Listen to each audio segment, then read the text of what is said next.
নবীজিকে না বাসিলে হাদিসে কয় তাহারি মান্নাই রে সময় যায় পর দরুদ নবী মুস্তাফা আল্লাহুম্মা সাল্লি মাওলানা মুহাম্মদ ওয়া আলা আলি সাইয়্যিদিনা মাওলানা লা ইলাহা ইল্লাল্লাহ জুড়ে লা ইলাহা লা জুড়ে লা ইলাহা ও লা ইলাহা ইল্লাল্লাহ জুড়ে লা ইলাহা ইল্লাল্লাহ লা ইলাহা ইল্লাল্লাহ লা ইলাহা ইল্লাল্লাহ লা ইলাহা ইল্লাল্লাহ জুড়ে লা ইলাহা ও লা ইলাহা ইল্লাল্লাহ লা ইলাহা ইল্লাল্লাহ লা ইলাহা হাসবি রাব্বি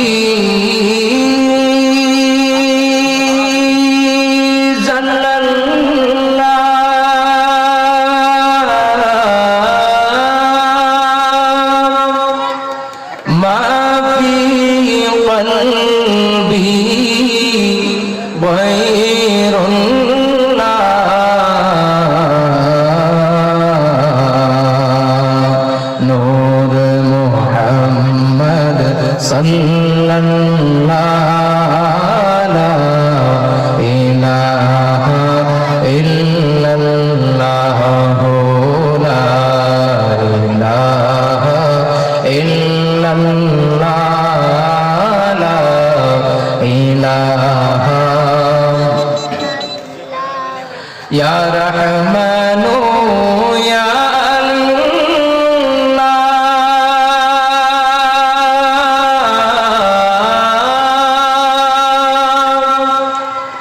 Ya Rahimu Ya Allah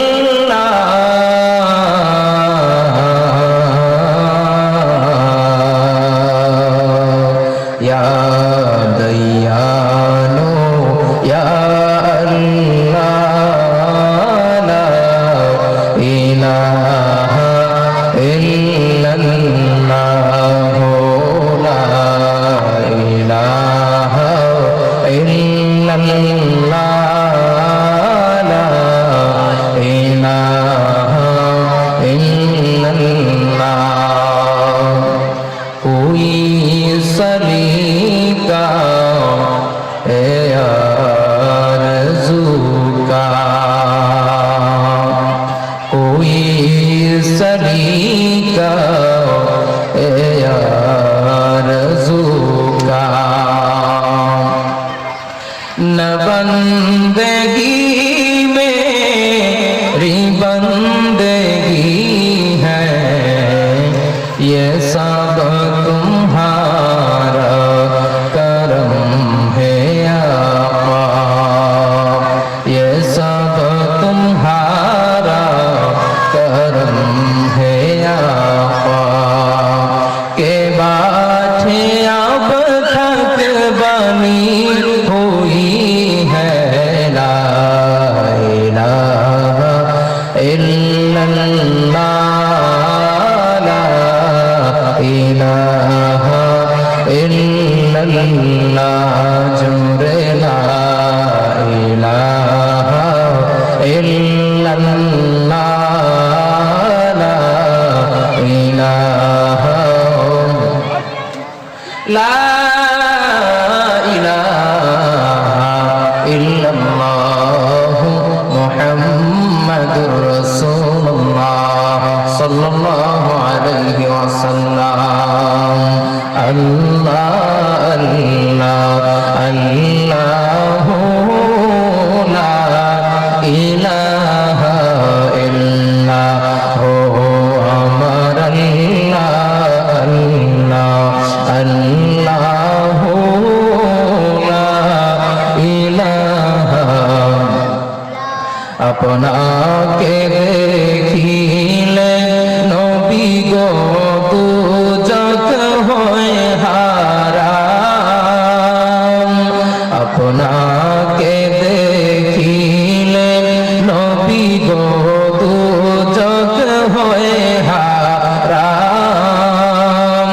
স্বপ্নেতে দিয়েলে দেখা স্বপ্নেতে দিয়েলে দেখা হাবিবে দু জাহান নবীজি। আল্লাহ আল্লাহ আল্লাহু লা ইলাহা ইল্লাহু আমার আল্লাহ আল্লাহ আল্লাহু লা ইলাহা। গুনাহগারের গুনাহ ঝরে না বিদরুদে আপনার। গুনাহগারের গুনাহ ঝরে না বিদরুদে আপনার। দয়া করে পিলাইয়েন দয়া করে পিলাইয়েন উম্মতের কৌসার নবীজি। আল্লাহ আল্লাহ আল্লাহু লা ইলাহা ইল্লাহু আমার আল্লাহ আল্লাহ আল্লাহু লা ইলাহা লা ইলাহা ইল্লাল্লাহু মুহাম্মাদুর রাসূলুল্লাহ সাল্লাল্লাহু আলাইহি ওয়াসাল্লাম। আলহামদুলিল্লাহ, আল্লাহ তাআলার দরবারে অসংখ্য শুকরিয়া যে মহান রব্বুল আলামিন আজকের এই সুন্নি মহা সম্মেলনে আল্লাহ পাক আমাদেরকে আসার এবং বসার মতো তৌফিক দান করেছেন। সকলে শুকরিয়া তান পড়ুন আলহামদুলিল্লাহ। এবং লাখ লাখ দরুদ ও সালাম সেই নবীজির নুরানি কদম মুবারকে যিনি আফতাবে নবুওয়াহ শাহানশাহে রিসালাহ হুজুর আকরাম নূরে মুজাসসাম সাইয়্যিদুস সাকালাইন ইমামুল কিবলাতাইন নবিয়ুল হারামাইন নবী মুহাম্মদুর রাসূলুল্লাহ সাল্লাল্লাহু আলাইহি ওয়াসাল্লামের কদম মুবারকে যাকে আল্লাহ পাক রব্বুল আলামিন সৃষ্টি না করলে আসমান জমিন চন্দ্র সূর্য গ্রহ নক্ষত্র যা কিছু রয়েছে কোনো কিছুই সৃষ্টি করতেন না। সেই নবীজির উম্মত হিসেবে আল্লাহ পাক আমাদেরকে দয়া করে মায়া করে মহব্বত করে ভালোবেসে বিনা ফরিয়াদে কবুল আর মঞ্জুর করেছেন। সকলে শুকরিয়া তান পড়ুন আলহামদুলিল্লাহ। প্যারে হাজিরিন, আল্লাহ পাক রব্বুল আলামিন আমাদেরকে এই পৃথিবীর মধ্যে পাঠিয়েছেন একমাত্র আল্লাহ তাআলার ইবাদতের জন্য, ঠিক কিনা বলেন? আমি এদিক সেদিক আলোচনা কথা না বলে সরাসরি আলোচনায় চলে যাব। আল্লাহ পাক যেন আমাদেরকে এই মাহফিল থেকে আলোচনা শুনেই আমল করার মতো তৌফিক দান করেন। সকলে বলুন আমিন। প্যারে হাজিরিন, আল্লাহ পাক পবিত্র কালামুল্লাহ শরীফের মধ্যে বলেন, বিসমিল্লাহির রহমানির রহিম। মিনহা خلقناكم وفيها نعيدكم ومنها نخرجكم تارة أخرى আল্লাহ পাক বলেন, আরে আমার বান্দারা, আমি আল্লাহ পাক রব্বুল আলামিন তোমাদেরকে এই মাটি থেকে সৃষ্টি করেছি, আবার এই মাটির মধ্যে তোমাদেরকে মিশিয়ে দেব। আল্লাহু আকবার। আমাদেরকে একদিন কবরে যেতে হবে কিনা? প্রত্যেককে একদিন কবরে যেতে হবে, প্রত্যেককে মৃত্যুর স্বাদ গ্রহণ করতে হবে, প্রত্যেককে মৃত্যুর স্বাদ উপভোগ করতে হবে। এই দুনিয়াটাই সবকিছু না, এই দুনিয়াটা চিরস্থায়ী না।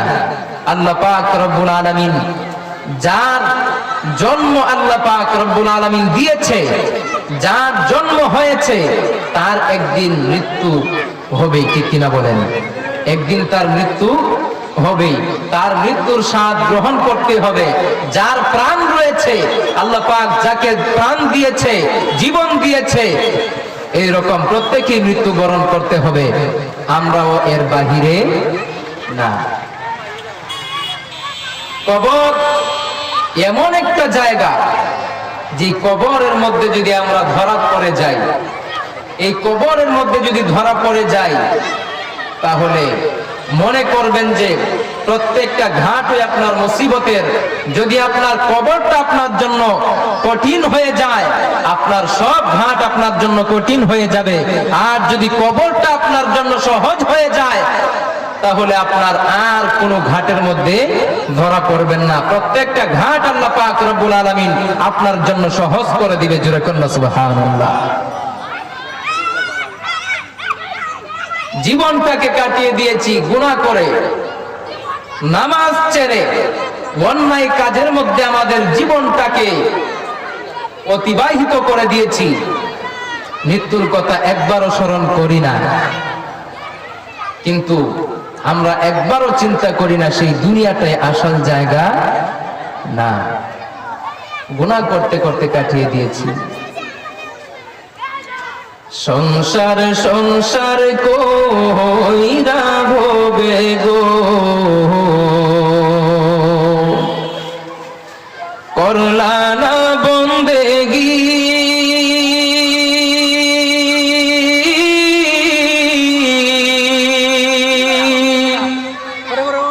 কিভাবে কাটাইবি মনরে, কবরের জিন্দেগি রে, ওরে জীবন গুনায় গুনায় গেল রে, ওরে জীবন গুনায় গুনায় গেল রে। নিঃশ্বাসের বিশ্বাস কইরা গো, করলাম বাড়ি ঘর,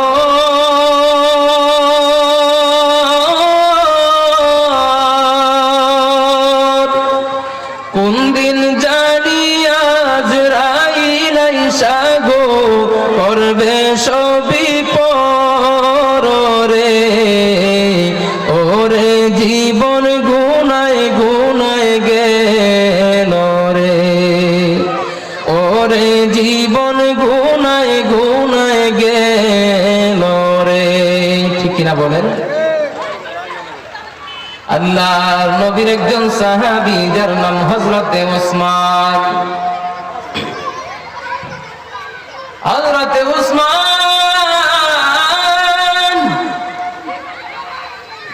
আল্লাহর নবীর জলিল কদর সাহাবী। হযরতে উসমান জান্নাতের টিকিট প্রাপ্ত, যাকে আল্লাহর নবী দুনিয়ায় থাকা অবস্থায় জান্নাতের গ্যারান্টি দিয়েছেন, জান্নাতের সুসংবাদ দিয়েছেন। হযরতে উসমান কবরের পাশে গেলে কান্না শুরু করে দিতেন। আল্লাহ নবীর সাহাবীরা ডাক দিয়ে বলেন, ও আল্লাহর নবীর সাহাবী উসমান, আপনাকে তো আল্লাহ পাক দুনিয়াতে জান্নাতের সুসংবাদ দিয়েছেন। আল্লাহর নবী তো আপনাকে দুনিয়াতে জান্নাতের সার্টিফিকেট দিয়েছেন, জান্নাতের টিকিট দিয়েছেন। ও আল্লাহর নবীর সাহাবী উসমান, কিন্তু কবরের পাশে গেলে কেন আপনি কান্না শুরু করে দেন? আপনাকে তো আল্লাহর নবী জান্নাতের সুসংবাদ দিয়েছেন, কিন্তু তারপরে কবরের পাশে কেন গেলে কান্না শুরু করে দেন? কবরের পাশে গেলে আপনি কেন কান্না শুরু করে দেন?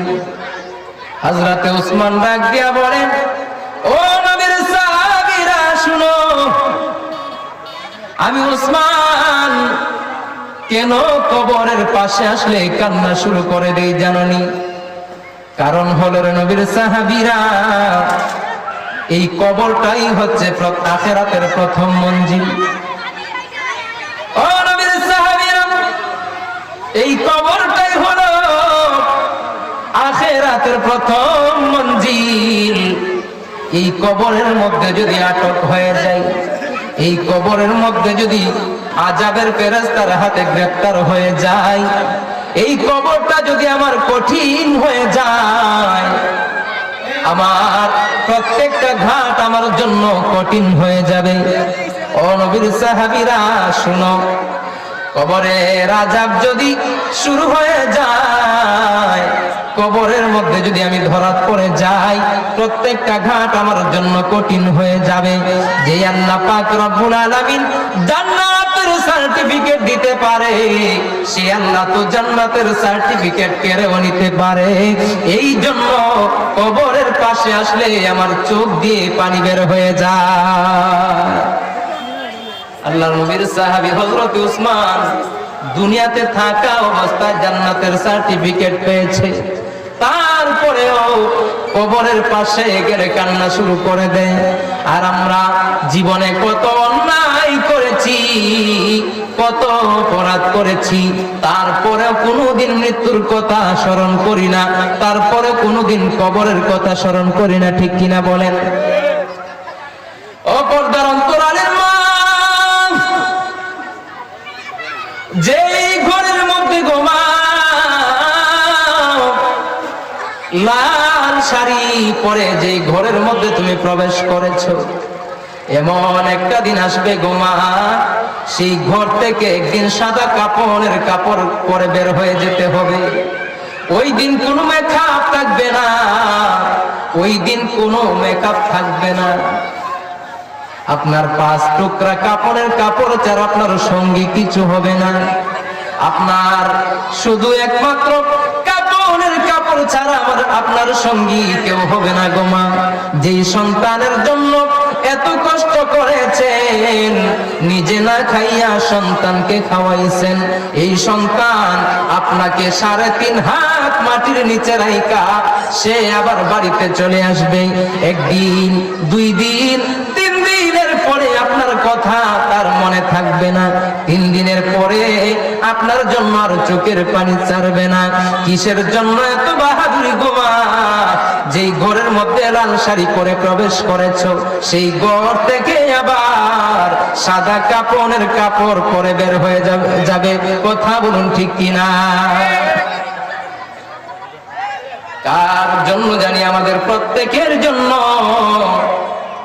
বাজারের সাদা মার্কিন কাপড় অপেক্ষা করতেছে। মসজিদের বারান্দার মধ্যে পালকি আমাদের জন্য অপেক্ষা করতেছে। আপনি দুনিয়াতে যা করবেন তাই একমাত্র আপনার কবরের সাথী হবে। আর দুনিয়াতে যদি আমল নামাজ না পড়েন, আমল না করেন, আল্লাহ তাআলার ইবাদত না করেন, তাহলে মনে রাখবেন কবরের আযাব বড় কঠিন আযাব। ওই কবরের আযাব সহ্য করার মতো পৃথিবীর কোন মানুষ আল্লাহ পাক সৃষ্টি করে নাই। কোন মানুষ নাই যারা কবরের আযাবকে সহ্য করতে পারবে। এই জন্য দুনিয়াতে থাকা অবস্থায় মৃত্যুর সময় ঘনিয়ে আসছে আমাদের। দুনিয়াতে থাকা অবস্থায় আমাদের কবরের সম্বল অর্জন করতে হবে। কথা বলুন ঠিক কিনা? আল্লাহ পাক বলেন, আমি আল্লাহ পাক রব্বুল আলামিন তোমাদেরকে পাঠিয়েছি, দুনিয়ার মধ্যে মানুষ এবং জিন জাতিকে বানিয়েছি একমাত্র আমি আল্লাহর ইবাদতের জন্য।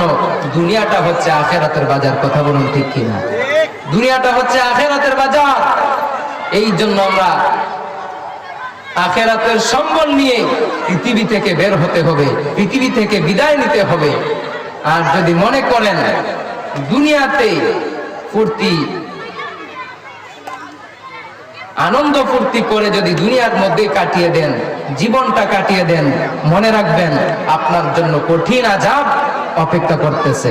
আর যদি দুনিয়ার মধ্যে কষ্ট করে নামাজ পড়ে ইবাদত করে দুনিয়ার মধ্যে কষ্ট করে আখিরাতের বাজার নিতে পারেন, মনে রাখবেন যে কবরের মধ্যে আপনার জন্য শান্তিদায়ক জায়গা অপেক্ষা করতেছে, শান্তি অপেক্ষা করতেছে আপনার জন্য।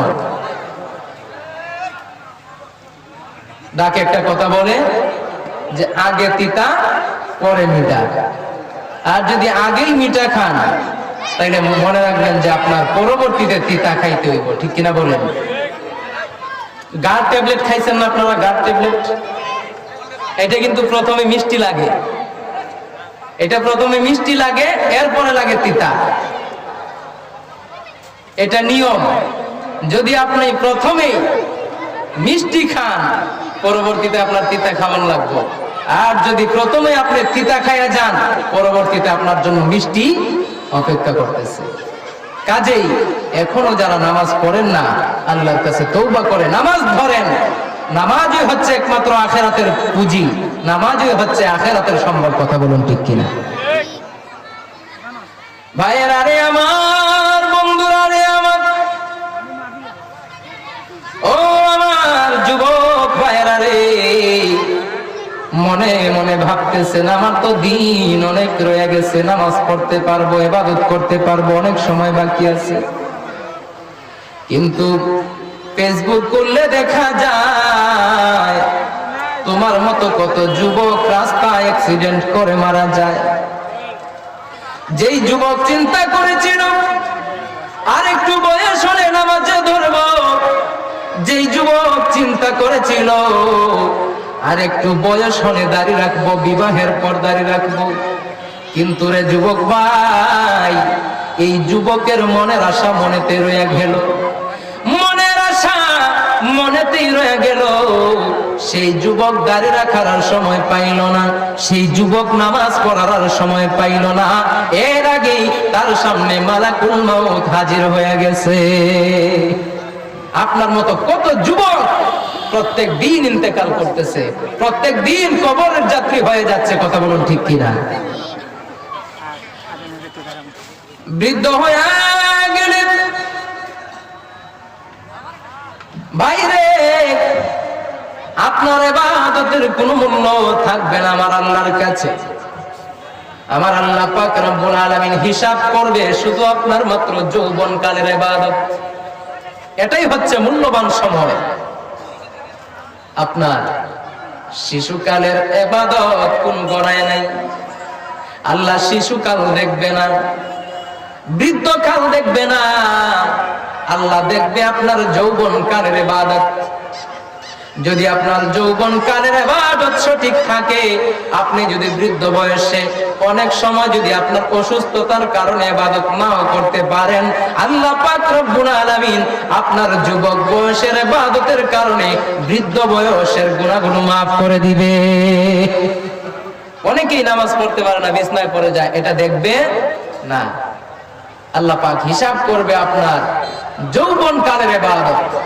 আর যৌবনকালে যদি আখাম কুখাম কইরা বৃদ্ধ বয়সে নামাজ পড়েন, ওই নামাজ আল্লাহর কাছে কাজে আসবে না। কাজেই আল্লাহ হচ্ছে উত্তম পরিকল্পনাকারী। আপনি কি চিন্তা করেন মিয়া?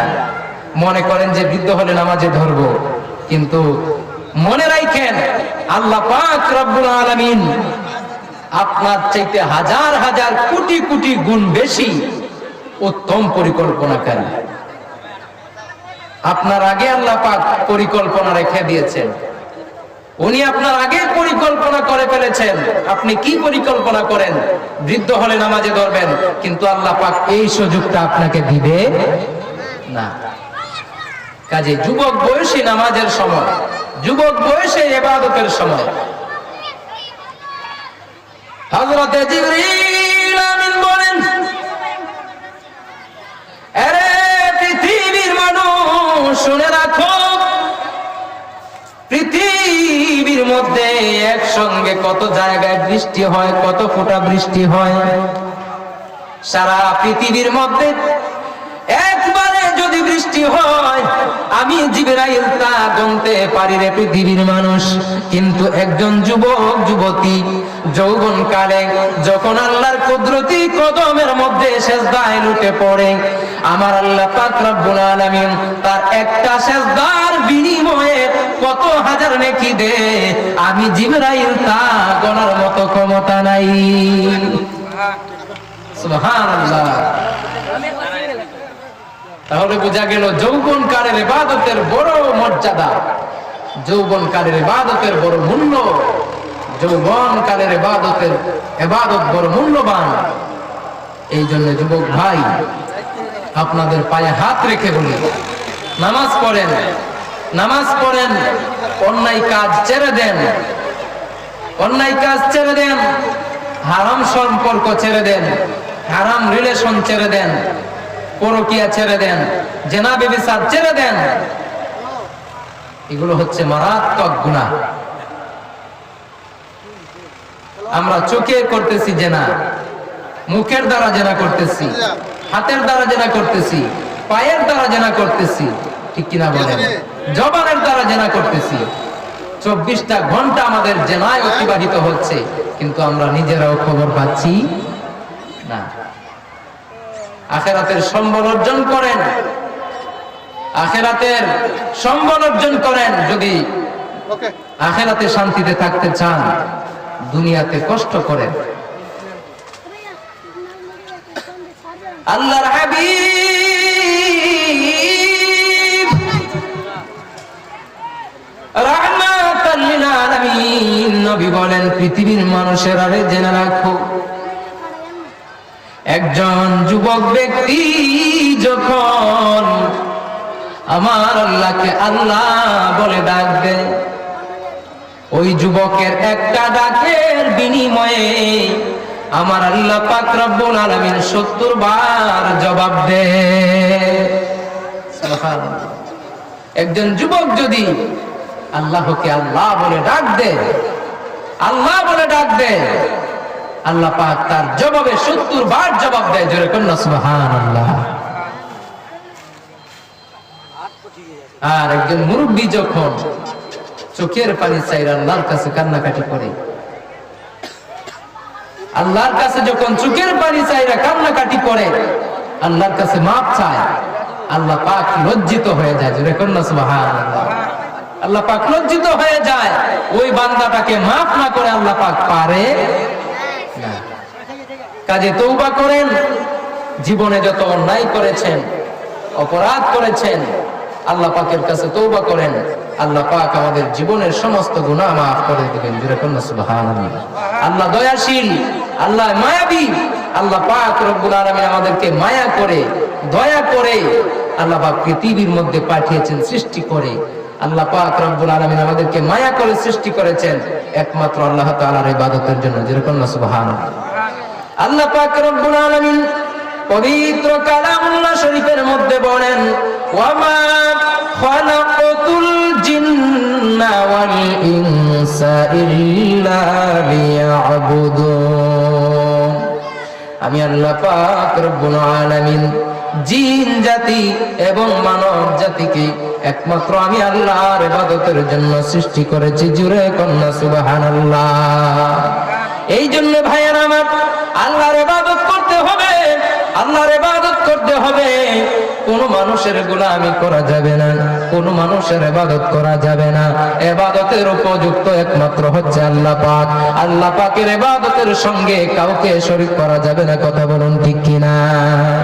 এখন অনেক মানুষ আছে যারা কাজে সব সময় শিরক করে, কথার মাধ্যমে শিরক করে, ইবাদতের মাধ্যমে শিরক করে, আল্লাহর ইবাদতের সঙ্গে মানুষকে শরীক করে। ও বন্ধু আমার, ভাইয়ের আমার, পৃথিবীর মধ্যে এই বাংলাদেশের মধ্যে এমন পীর সাহেব আছে যারা মুরিদের কাছ থেকে সেজদা নেয়, নেয় কিনা বলেন? এমন পীর সাহেব আছে যারা মুরিদের কাছ থেকে সেজদা নেয়। ভাইয়ের আমার, এগুলো হারাম। একমাত্র আল্লাহ তাআলাই হচ্ছে একমাত্র ইবাদতের উপযুক্ত, একমাত্র সেজদা পাওয়ার উপযুক্ত হচ্ছে আল্লাহ পাক। এছাড়া আর কাউকে সেজদা করা যাবে না। আল্লাহ পাক যেন আমাদেরকে শিরক কুফর থেকে হেফাজত করে, সকলে বলুন আমিন। প্যারে হাজিরিন, কাজেই নামাজ পড়তে হবে। আল্লাহ পাক 82 বার নামাজের কথা বলেছেন, ওয়া আকিমুস সালাতা ওয়া আতুজ যাকাহ। আল্লাহ পাক এইভাবে 82 বার নামাজের কথা কোরআনুল কারীমের মধ্যে বলেছেন। কথা বলুন ঠিক কিনা? এখন যারা বলে, অনেক মানুষ আছে যারা বলে নামাজ লাগে না, মনের নামাজ বড় নামাজ, নামাজ লাগে না, এই সমস্ত যুক্তি দেয় কিনা? মনের নামাজ হচ্ছে বড় নামাজ। আমি তাদেরকে বলবো, মনের খাওয়ান বড় খাওয়ান, বাইরের খাওয়ান লাগে না। ভাত খাও কেন? ভাত তো খাও ঠিকই, এই সময় তো আপনার স্বার্থটা ঠিকই আছে, কিন্তু নামাজের ক্ষেত্রে গেলে আপনার উল্টা পাল্টা শুরু হয়ে যায়। আল্লাহ পাক যেন আমাদের সকলকে হেদায়েত দান করেন, সকলে বলুন আমিন। ওয়া মা আলাইনা ইল্লাল বালাগ। আসসালামু আলাইকুম ওয়া রাহমাতুল্লাহি ওয়া বারাকাতুহু।